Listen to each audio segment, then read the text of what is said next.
My job was really to use my staff and to identify countries with resources our corporations want, like oil, minerals, and such things, and then arrange a huge loan to that country from the World Bank or one of its sister organizations. But the money didn't go to the country. Instead, it went directly to our own corporations, U.S. corporations, to build big infrastructure projects in those countries, things like power plants and industrial parks and highways and ports that benefited, first of all, our companies that made huge profits off these things. And second of all, a few wealthy families in these countries. But the problem was that the loans also the collateral for the loan was the resources that were still under the ground, usually, like oil that had been exploited.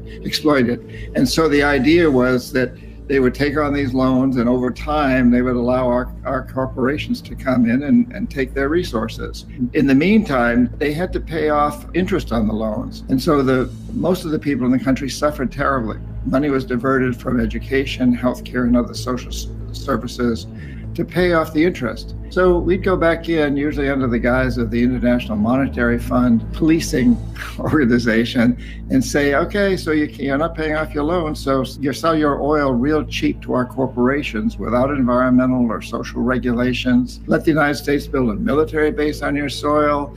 Privatize your businesses, your public sector businesses, your education system, your water and sewage systems, et cetera, and sell them to our investors cheap. Vote with us on the next United Nations vote against Cuba or whatever. So it was really, it truly is a form, it still goes on, of colonialism, but as you pointed out, typically without the military. Although the threat of military intervening is always sort of lurking in the background. So what happens when a country you're going after can't pay its debts? You elaborated on it a little bit, but can you go into a little bit more detail? We're so happy. We're just so happy because the IMF goes in and restructures the loan.